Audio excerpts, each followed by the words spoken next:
What if I told you that the same principles quantum physicists are discovering in laboratories today were already being taught in secret mystery schools over 5,000 years ago? While everyone's scrambling to understand manifestation through modern self-help books, there's an ancient body of knowledge that's been quietly orchestrating reality creation since before the pyramids were built. We're living through what historians are calling the Hermetic Revival, a time when these forgotten laws of consciousness are being rediscovered and applied by millions of people across America who are ready to step into their power as conscious co-creators of reality. The man behind these teachings was known as Hermes Trismegistus, Hermes the thrice great, though nobody knows for certain whether he was one person, a lineage of masters, or something beyond human understanding entirely. What we do know is that his wisdom influenced everyone from Moses to Plato, from the builders of the Renaissance to the quantum physicists of today. These weren't just philosophical ideas floating around ancient Greece, they were practical instructions for working with the fundamental forces that govern how consciousness shapes reality. The same principles that allowed the ancients to build structures we can barely comprehend today are the ones that modern teachers like Joe Dispenza and Eckhart Tolle are rediscovering through neuroscience and spiritual practice. The Kybalion, written by 3 mysterious initiates in Chicago in 1908, brought these 7 universal laws into the modern world at exactly the moment when humanity was ready to evolve beyond religious dogma into direct spiritual experience. These aren't rules imposed by some external authority, they're descriptions of how the universe actually operates, like discovering the source code that runs reality itself. When you understand quantum physics at its deepest level, you realize that consciousness isn't separate from the physical world, it's the foundation that everything else is built upon. Your thoughts, emotions, and intentions aren't just happening inside your head. They're broadcasting frequencies that interact with the infinite field of creative potential that mystics have called the divine spark. Right now, as you're watching this, you're participating in the greatest spiritual awakening in human history. People everywhere are waking up to their role as conscious co-creators, learning to work with energy and vibration to manifest abundance, healing, and profound transformation. The 7 Hermetic principles aren't ancient history, they're your instruction manual for navigating this new paradigm of conscious evolution. But here's what most people don't realize: knowing these laws intellectually is just the beginning. The real magic happens when you learn to embody them, when they become the operating system through which you experience every moment of your spiritual journey. Are you ready to discover how reality really works, and how you can use this knowledge to create a life that exceeds your wildest dreams? Picture this: you're sitting in your favorite coffee shop in downtown Portland, watching people rush by through the window. Each person you see is living in their own completely different reality, some stressed, some joyful, some completely lost in thought. What if I told you that every single one of those realities started in the exact same place? Not in their circumstances, not in their bank accounts, but in the infinite universe of their minds. This isn't just some feel-good spirituality talk, this is the foundational truth that quantum physics is finally catching up to, and it's the first law that governs how we co-create our entire existence. Your mind isn't just some biological computer processing information, it's actually a fragment of what the ancient masters called the living infinite mind or spirit. Think about it. When Joe Dispenza talks about breaking the habit of being yourself, he's pointing to this exact principle. Your thoughts aren't just random electrical impulses firing in your brain, they're creative forces that literally shape the fabric of your reality. Every morning when you wake up in your apartment in Chicago or your house in Austin, the first thoughts you think are setting the vibrational frequency for everything that'll unfold in your day. It's like being handed the remote control to the universe, except most people don't even realize they're holding it. The most successful manifestors I've studied, from Neville Goddard to modern-day teachers, all understand this one crucial truth: changing your thoughts is the first and most powerful step in the creation process. When you shift from "I can't afford that" to "abundance flows to me easily," you're not just thinking positive thoughts. You're literally rewiring the mental programming that determines what opportunities you notice, what actions you take, and what energy you broadcast to the universe. It's like switching from a scratchy AM radio station to crystal clear HD. Suddenly you're tuned into completely different frequencies of possibility. But here's where it gets really interesting, and why most people struggle with manifestation even when they understand this principle. They think the mind is separate from everything else, that there's their thoughts over here, and the physical world over there. What they don't realize is that there's an invisible connection between the inner and outer worlds that operates according to very specific laws. Once you understand how your internal landscape directly mirrors what shows up in your external experience, everything changes. As above, so below, as below, so above. These aren't just mystical words carved into ancient temples, they're the operating manual for understanding how your inner world creates your outer experience. Eckhart Tolle discovered this truth during his darkest night in London, realizing that his external chaos was perfectly reflecting his internal turmoil. When you look at your bank account, your relationships, or even the condition of your living space right now, you're literally looking at a mirror of your consciousness. It's like having a cosmic feedback system that shows you exactly what's happening in the invisible realms of your mind and spirit. Think about the most successful people you know, maybe that entrepreneur from Silicon Valley or that spiritual teacher whose energy just lights up the room. Notice how their external success isn't separate from their internal clarity and expansion of consciousness. Ralph Waldo Emerson wrote extensively about this principle, explaining how the macrocosm of the universe operates by the same laws as the microcosm of human experience. When you understand quantum physics at its deepest level, you realize that the observer effect isn't just happening in laboratories, it's happening in your daily life every single moment, where your internal state of being literally influences what manifests in your reality. This is why true spiritual masters throughout history have always emphasized self-knowledge as the path to understanding everything else. When you do the inner work, whether through meditation, shadow work, or studying your patterns, you're not just improving yourself, you're actually gaining insight into how the entire universe operates. It's like learning to read the code of creation itself. Your higher self already knows this truth intimately. It's constantly trying to show you through synchronicities, repeated patterns, and those moments when you feel deeply connected to the divine spark within you. But here's what most people miss about correspondence: they think it's a one-way street, that you just have to accept whatever's showing up in your life. What they don't realize is that once you understand this law, you can work with it intentionally. When you change your internal vibration and align with different frequencies of possibility, something remarkable starts to happen in the external world. The question is, are you ready to discover how everything in existence is constantly moving and vibrating in perfect harmony? Everything in the universe is in constant motion, from the electrons spinning around atoms in your morning coffee to the thoughts flowing through your consciousness right now. Modern quantum physics has proven what ancient mystics knew thousands of years ago: there's no such thing as solid matter, only energy vibrating at different frequencies.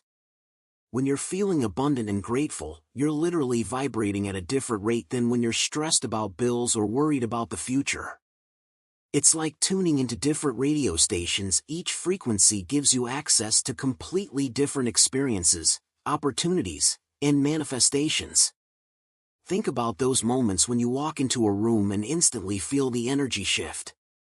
Maybe you've experienced this at a networking event in Manhattan or a spiritual gathering in Sedona. Some people just radiate this magnetic presence that draws prosperity and positive experiences to them. That's not luck or charisma, that's someone who's learned to consciously elevate their vibrational frequency. Joe Dispenza's research shows us that when we change our energy state through elevated emotions and clear intention, we literally become a magnet for experiences that match that new vibration.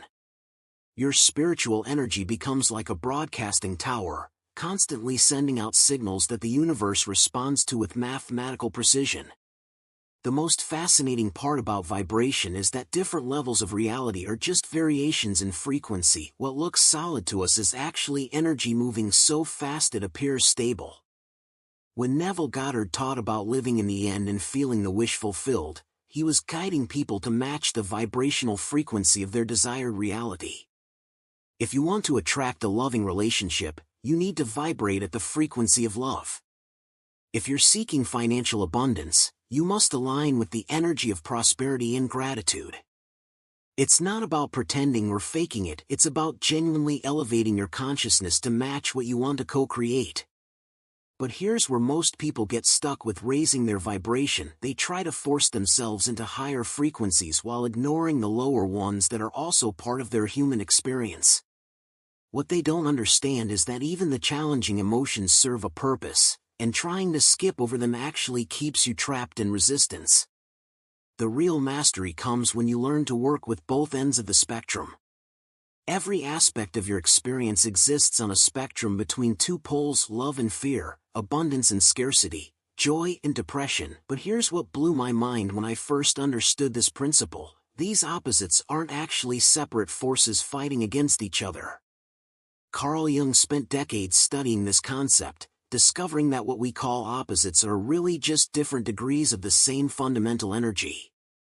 It's like the difference between ice and steam. They appear completely different, but they're both water expressing itself at different temperatures.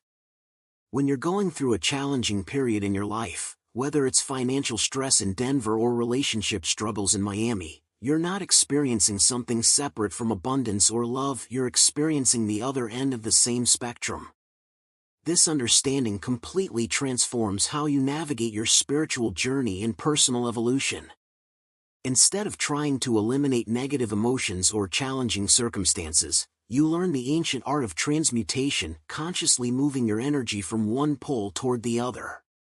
Eckhart Tolle teaches this beautifully when he talks about using presence to transform pain into peace.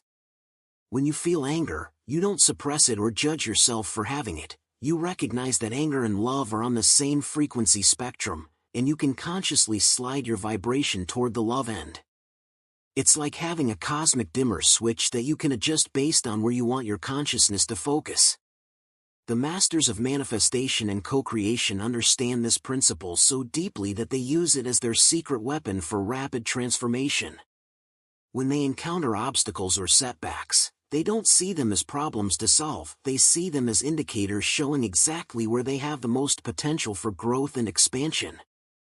Think about how a musician uses tension and release to create beautiful melodies, or how a skilled chef balances sweet and bitter to create complex flavors. Your higher self is constantly orchestrating these polarities in your life, giving you opportunities to develop the divine spark of conscious choice about which end of the spectrum you want to inhabit.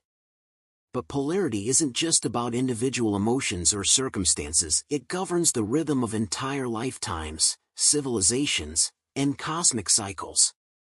Once you understand how to work with these natural rhythms instead of fighting against them, you unlock a level of spiritual energy and personal power that most people never even know exists.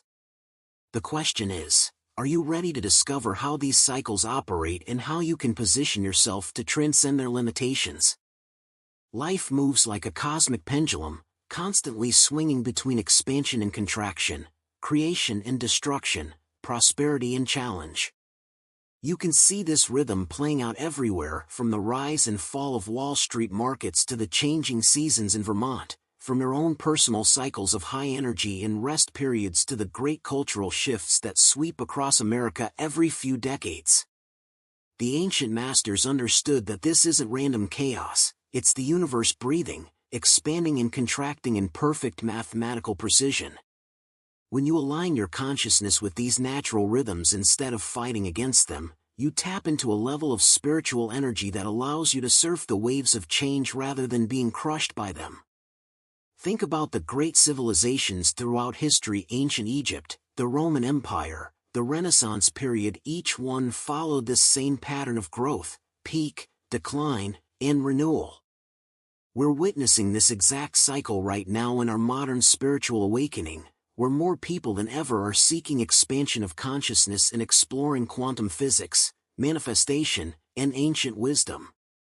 Joe Dispenza's work has exploded in popularity precisely because we're in a collective rhythm of rediscovering our power as conscious co-creators. Your individual spiritual journey is riding this larger wave, and when you understand the timing, you can accelerate your evolution exponentially. The most enlightened beings throughout history learned to transcend these rhythmic swings by positioning themselves at the center point of the pendulum. Instead of being tossed back and forth between abundance and lack, joy and sadness, they found that still point where they could observe the movement without being controlled by it.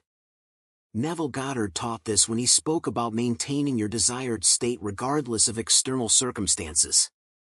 It's like learning to be the eye of the hurricane, perfectly calm and centered while tremendous forces swirl around you. Your higher self already operates from this transcendent perspective, constantly inviting you to rise above the karmic oscillations that keep most people trapped in repetitive patterns.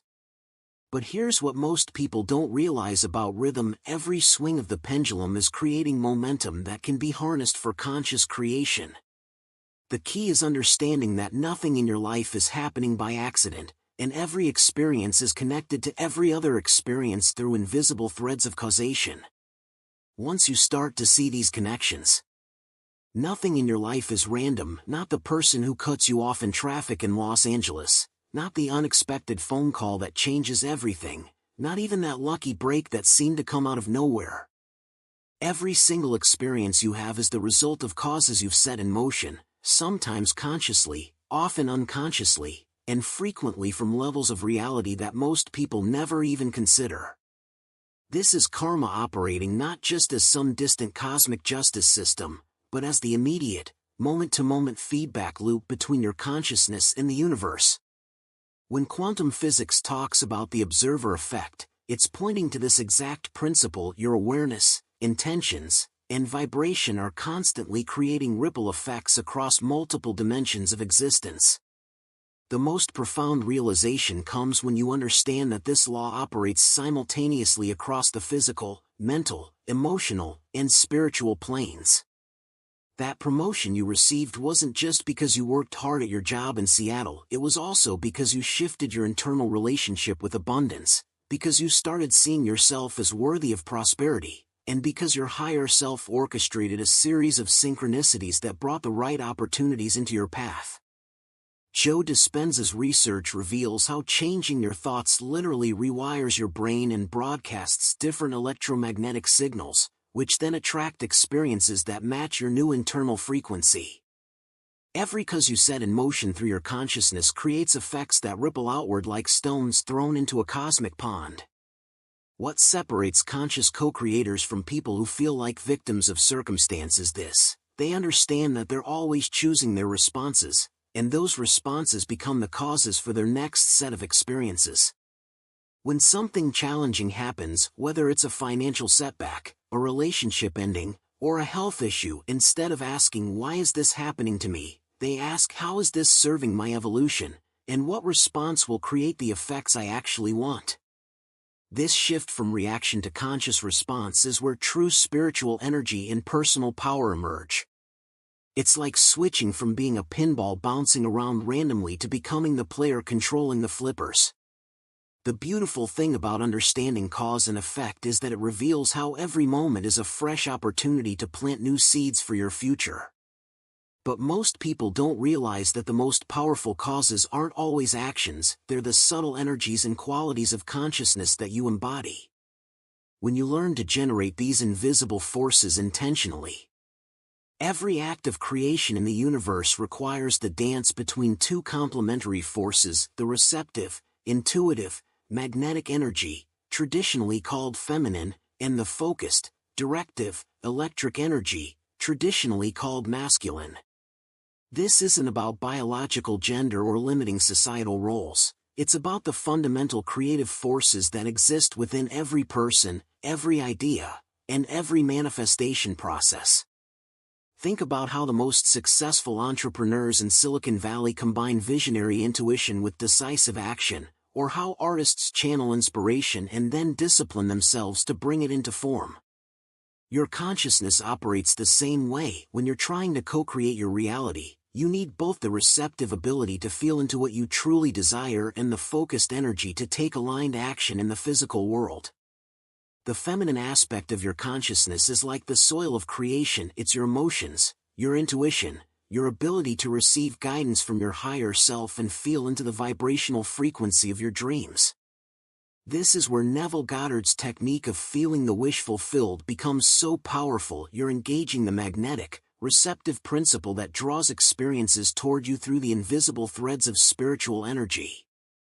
Meanwhile, your masculine aspect is the gardener who plants the seeds, tends the soil, and takes the practical steps that allow your visions to manifest in the physical realm. Joe Dispenza talks about this as the marriage between elevated emotion, feminine/magnetic, and clear intention, masculine/directive. Most people struggle with manifestation because they're operating from only one pole of this creative spectrum. Some get lost in endless visualization and emotional work without taking practical action, while others hustle and grind without ever connecting to their deeper wisdom or the universe's guidance. The masters of conscious creation understand that true power comes from the sacred marriage of these energies within themselves. When you're in this balanced state, your entire spiritual journey becomes a flow of inspired action. You receive clear guidance about what to do, and you have the focused energy to follow through with unwavering commitment. This principle reveals why collaboration and partnership are so powerful for accelerating growth and abundance. When two people each embody this inner balance and then combine their energies, they create something exponentially more powerful than either could achieve alone. But the ultimate partnership is the one between your conscious mind and the infinite creative intelligence of the universe itself, where every thought becomes a prayer and every action becomes a sacred offering in the co-creation of your highest possible reality. So here's the real question that'll determine everything about your future. Are you going to let this knowledge sit in your mind like another interesting video you watched, or are you going to become someone who actually lives these principles? Because here's what I've learned after years of studying consciousness and watching thousands of people transform their lives. Information without application is just entertainment. The universe doesn't reward people who know about manifestation, it responds to those who consistently align their thoughts, emotions, and actions with these eternal laws. Right now, as you're sitting there, your consciousness is already operating according to these 7 principles whether you're aware of it or not. The only question is, are you going to take conscious control of this process, or are you going to keep creating your reality by default? Think about where you were a year ago compared to where you are now. What if, 12 months from today, you could look back and see that this was the moment everything changed? What if this was when you stopped being a passive observer of your life and became the conscious co-creator you were always meant to be? The ancient masters who discovered these laws weren't superhuman, they were ordinary people who decided to take responsibility for their inner world and learn to work with the invisible forces that shape reality. They understood that every thought is a seed, every emotion is water, and every action is sunlight that determines what grows in the garden of their experience. But I need to be completely honest with you about something. Knowing these principles will also make you responsible for your life in a way that might feel uncomfortable at first. You won't be able to blame circumstances, other people, or bad luck anymore when things don't go the way you want. Instead, you'll start seeing every challenge as an opportunity to apply these laws more skillfully. Every setback is feedback about where your consciousness needs to evolve. This is the path of spiritual maturity, where you stop being a victim of life and start being its conscious participant. Are you ready for that level of personal responsibility? Are you prepared to look in the mirror and take ownership of everything that's showing up in your reality? Here's what I want you to do right now. Pick one of these 7 principles and commit to working with it intentionally for the next 7 days. Maybe it's the principle of mentalism. Start paying attention to your thoughts and consciously choosing more empowering ones. Maybe it's the principle of vibration. Notice your energy throughout the day and practice elevating it when it drops. Don't try to master all 7 at once, choose one and go deep. Then come back and let me know in the comments which principle you chose and what you discovered about yourself in the process. Your spiritual journey is just beginning, and I'm here to support you every step of the way. Make sure to subscribe and hit that notification bell so you don't miss the advanced techniques and deeper teachings that are coming. The universe is waiting to co-create miracles with you, but only if you're willing to show up and do the work. What are you going to choose?